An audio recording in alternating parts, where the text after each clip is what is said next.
Ассаламу алейкум. Рецебі интернет желісінде жоқ. Менің сторисімде хит болған черный лес рулетін жасаймыз. Фундукты 180 градуста қызып тұрған пеште қуырып аламыз. Содан соң толық суытып, сыртын аршимыз.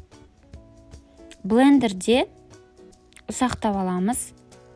Немесе пышақпен ұсақтап турап алсаңыздар болады.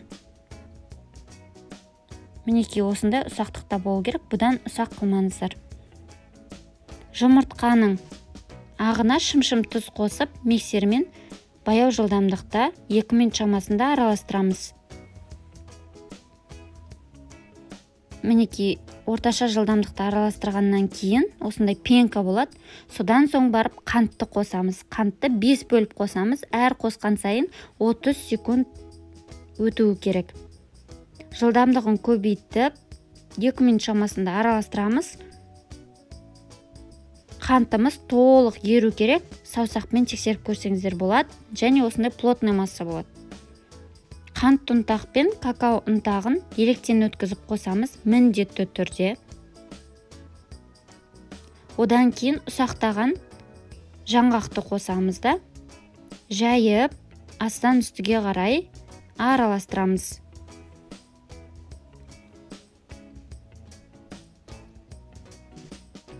Мінекей біздің меренгалы жаңғақты қамырымыз дайын. Енді пергамент қағазын міндетті түрде формадан асырып төсейміз. Әйтпегенде біздің меренгамыз көтеріліп, жайылып, пештің екі жағындағы темірге жабысып қалатын болады.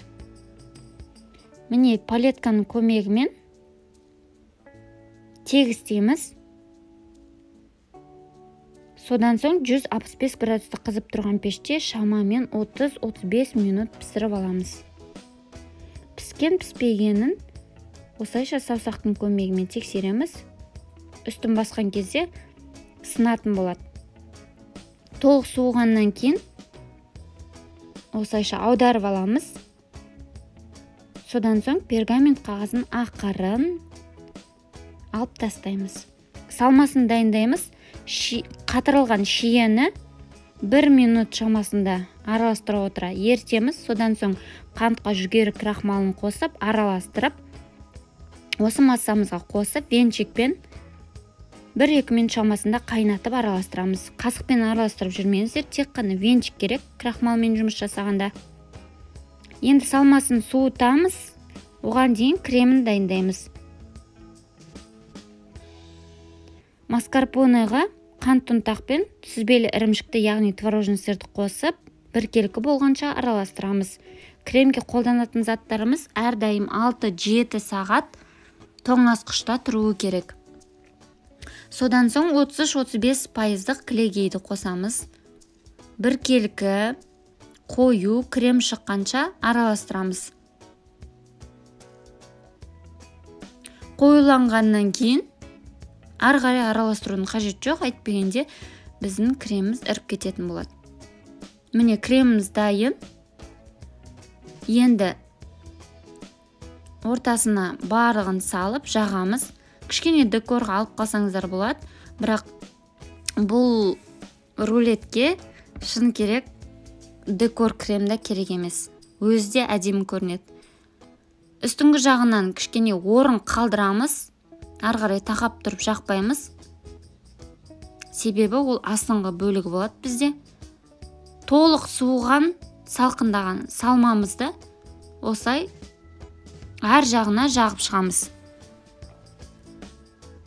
Содан соң барып 2 минуттан кейін мінекей осылай тығыздап қорықпай ораймыз. Пергамент қағазының көмегімен осылай тығыздап ораңыздар.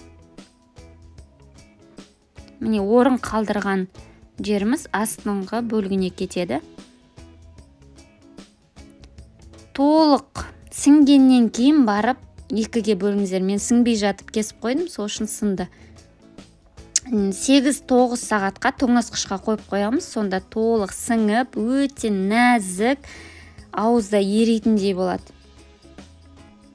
Мінекей біздің черный лес рулетіміз дайын.